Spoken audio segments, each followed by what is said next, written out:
Hello दोस्तों, नमस्कार। मेरे YouTube channel education for all में आप सभी का स्वागत है। आज के इस वीडियो में हम हिंदी विषय के वर्णमाला अध्याय की चर्चा करेंगे। तो आइए सबसे पहले हम जानते हैं वर्णमाला। वर्णमाला किसे कहते हैं? तो वर्णमाला का अर्थ क्या होता है? वर्णों की माला, यानी वर्णों का क्रमबद्ध व व्यवस्थित समूह वर्णमाला कहलाता है। जैसे कि हम माला की बात करें जो पहनते हैं गले में, उसमें क्या होता है कि एक एक मोती मिलकर उस माले का निर्माण करती है। उसी प्रकार एक एक वर्ण मिल करके इस वर्णमाला का निर्माण करते हैं। जैसे कि अगर माले से एक एक मोती निकल जाए, टूट जाए, बिखर जाए, तो वह माला का रूप नहीं रहेगी। उसी प्रकार से हिंदी में अगर हम वर्णों को इधर उधर कर देंगे तो उसको हम एक वर्णमाला का रूप नहीं दे सकते हैं। तो क्या होना चाहिए कि उस वर्णों का एक व्यवस्थित समूह होगा, तभी वह वर्णमाला कहलाएगा। वर्णमाला के दो भाग होते हैं, पहला स्वर, दूसरा व्यंजन। तो सबसे पहले देखेंगे कि स्वर किसे कहते हैं। तो जिनका उच्चारण स्वयं की सहायता से हो, वह अन्य किसी वर्ण की सहायता ना ले, उसको उच्चारण करने में किसी अन्य वर्ण की सहायता ना लिया जाए, वह स्वर कहलाता है। स्वरों का उच्चारण अबाध गति से होता है, यानी कि इस स्वरों को बोलने के कोई भी अवरोध नहीं उत्पन्न होता है। वह बहुत ही आसानी से बोल सकते हैं। इनकी संख्या कितनी होती है? इनकी संख्या 11 होती है। कौन कौन सी? आइए देखते हैं। छोटा आ, बड़ा आ, छोटी ई, बड़ी ई, छोटा ऊ, बड़ा ऊ, रीढ़, ए, आए, ओ, आओ। उसके बाद स्वर हो गया। अब हम व्यंजन की चर्चा कर लेते हैं। व्यंजन क्या होता है? आइए देखते हैं। जो स्वयं की सहायता से उच्चारित ना हो या स्वरों की सहायता से उच्चारित हों। यानी स्वर में क्या होता था, उसको उच्चारण करने में किसी अन्य वर्ण की सहायता नहीं ली जाती थी, लेकिन व्यंजन में ऐसा नहीं है। व्यंजन जो होता है वह बिना स्वर की सहायता से बोला ही नहीं जा सकता है। जैसे अगर हम का उच्चारण करें, का ही नहीं, अगर अन्य वर्ण का ही उच्चारण करें तो बिना स्वर की सहायता से हम उसको उच्चारण नहीं कर सकते हैं। जैसे देखते हैं का, तो इसमें बोल के देखिए का, इसमें आ छिपा हुआ है। तो आ क्या है? आ एक स्वर है और का क्या है? क्या का एक व्यंजन है। तो बिना स्वर की सहायता लिए हम व्यंजन का उच्चारण नहीं कर सकते हैं। तो स्वर के प्रकार कितने हैं? स्वर के प्रकार 3 होते हैं। पहला ह्रस्व स्वर, दूसरा दीर्घ स्वर, तीसरा प्लुत स्वर। आइए हम सबसे पहले ह्रस्व स्वर की चर्चा कर लें। ह्रस्व स्वर को मूल स्वर भी कहा जाता है। इसका परिभाषा क्या होगा? जिसके उच्चारण में सबसे कम समय लगता है उसे ह्रस्व स्वर कहते हैं। यानी ह्रस्व स्वर को बोलने में सबसे कम समय लगेगा, उसे हम ह्रस्व स्वर कहते हैं। इसको क्या कहते हैं? इसे एक मात्रिक स्वर भी कहा जाता है, यानी कि एक मात्रा काल का समय लगता है इसका उच्चारण करने में। इसे मूल स्वर या लघु स्वर भी कहा जाता है। लघु मतलब छोटा। ह्रस्व स्वर क्या होता है? इसको बोलने में बहुत ही कम समय लगता है। अब इनकी संख्या की बात कर लेते हैं। इनकी संख्या कितनी होती है? इनकी संख्या 4 होती है। कौन कौन से? छोटा आ, छोटी ई, छोटा ऊ और रीढ़। अब ये हो गया ह्रस्व स्वर। उसके बाद दीर्घ स्वर आता है। दीर्घ स्वर की चर्चा करते हैं। दीर्घ स्वर क्या होता है, इसकी परिभाषा देखते हैं। तो दीर्घ स्वर, इसके उच्चारण में ह्रस्व स्वर का दुगुना समय लगता है, उसे दीर्घ स्वर कहते हैं। ह्रस्व स्वर क्या होता था कि एक मात्रा काल का समय लगता था इसका उच्चारण करने में। इन दीर्घ स्वर में इसको कह सकते हैं कि इसका उच्चारण करने में 2 मात्रा काल का समय लगेगा, यानी दुगुना समय, ह्रस्व स्वर के दुगुना समय लगता है इसको दीर्घ स्वर को उच्चारण करने में। इनकी संख्या 7 होती है। कौन कौन से? बड़ा आ, बड़ी ई, बड़ा ऊ, ए, आए, ओ और आओ। यह हो गया दीर्घ स्वर। अगला हम देखते हैं प्लुत स्वर। प्लुत स्वर क्या होता है? जिनके उच्चारण में ह्रस्व स्वर का तिगुना समय लगता है। दीर्घ स्वर में क्या होता था? दीर्घ स्वर में दुगुना समय लगता था, लेकिन प्लुत स्वर में क्या होगा?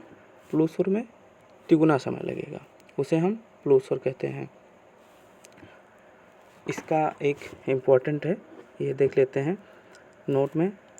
इसका प्रयोग किसी को बुलाने या पुकारने में किया जाता है, जैसे कि ओम। ओम का आप उच्चारण करके देखिए, या किसी को पुकारने में इसका प्रयोग किया जाता है। जैसे अगर हम ओम का उच्चारण करके देखें, ओम, तो बीच में ये जो होता है यही प्लुत का निशान होता है। इसी से हमको पता चलता है कि यह प्लुत स्वर के अंतर्गत आएगा। नेक्स्ट है संयुक्त स्वर क्या होते हैं। संयुक्त शब्द से ही आप स्पष्ट हो जाता है कि संयुक्त क्या है। संयुक्त मतलब मिला हुआ, यानी दूसरों के मेल से बने होने के कारण संयुक्त कहलाता है। ये थोड़ा मिस्टेक हुआ है। संयुक्त स्वर कहलाता है। इनकी संख्या कितनी होती है? इनकी संख्या 4 होती है। ए, आए, ओ और आओ। अब देखते हैं कि संयुक्त स्वर ये कैसे बने हैं। ये चारों स्वर हैं, ये कैसे किनके योग से मिलकर हुआ है इनका निर्माण। पहला देखते हैं ए। छोटा या बड़ा आ प्लस छोटी ई या बड़ी ई। अगर छोटा आ या छोटी ई मिल जाए, या बड़ा आ या बड़ी ई मिल जाए, इनमें से कोई भी मिल जाएगा तो ए बन जाएगा। अगला है छोटा आ या बड़ा आ मिलते हैं किससे? ए से, तो आए बन जाता है। अगला छोटा आ या बड़ा आ बड़ी ई और बड़ा ऊ से मिलते हैं तो ओ का निर्माण हो जाता है। अगला है छोटा आ या बड़ा आ, ये ओ से मिलते हैं तो औ का निर्माण हो जाता है। अब हम संयुक्त स्वर देख लिए। अब हम थोड़े से अब इसी टॉपिक से हम कुछ क्वेश्चन देख लेते हैं, जो कि पेपर के दृष्टिकोण से बहुत ही महत्वपूर्ण क्वेश्चन हैं। तो ये वर्णमाला चैप्टर से ही है, जितने क्वेश्चन होंगे इसमें सब वर्णमाला चैप्टर से ही होंगे। आइए हम देखते हैं कि वर्णमाला चैप्टर से कौन कौन से क्वेश्चन इम्पोर्टेंट है जो परीक्षाओं में अक्सर पूछे जाते हैं। पहला क्वेश्चन है, भाषा की सबसे छोटी इकाई क्या होती है? जो भाषा है उसकी सबसे छोटी इकाई वर्ण को माना जाता है, तो इसका सही आंसर होगा वर्ण। आइए दूसरा क्वेश्चन देखते हैं, वर्णमाला किसे कहते हैं? तो अभी हम लोगों ने पढ़ा है इस लेक्चर में कि वर्णमाला किसे कहते हैं। तो वर्णमाला वर्णों के व्यवस्थित समूह को वर्णमाला कहते हैं। इसका ख आंसर सही हो जाएगा। वर्णों के व्यवस्थित समूह को क्या कहते हैं? वर्णमाला कहते हैं। आइए तीसरा क्वेश्चन देखते हैं। तीसरा क्वेश्चन क्या है, हिंदी में मूलतः कितने वर्ण होते हैं? तो वर्णों की बात हम जानते ही हैं कि हिंदी में कितने वर्ण होते हैं। हिंदी में 52 वर्ण होते हैं। अगला क्वेश्चन देखते हैं, हिंदी वर्णमाला में स्वर हैं, यानी कि हिंदी में स्वरों की संख्या कितनी होती है? तो हम लोगों ने पढ़ा था, एक ट्रिक भी देखी थी, 1133, यानी कि स्वर कितने होंगे 11 और व्यंजन कितने होंगे 33। तो यहाँ पे पूछा है कि स्वर बताना है हमें, तो स्वर कहाँ पे है? घ नंबर, स्वर 11 हो जाएंगे। अगला क्वेश्चन, मूल स्वर कितने होते हैं?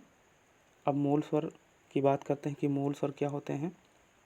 मूल स्वर 4 माने जाते हैं, इसका आंसर होगा 4। कौन कौन से होते हैं? छोटा आ, छोटी ई, छोटा ऊ और री। ये हम लेक्चर में पढ़ चुके हैं। आइए अगला क्वेश्चन, तो इसका सही आंसर क्या हो जाएगा? घ नंबर 4। अगला क्वेश्चन है, ह्रस्व स्वर कितने होते हैं? 7वां क्वेश्चन है, ह्रस्व स्वर कितने होते हैं?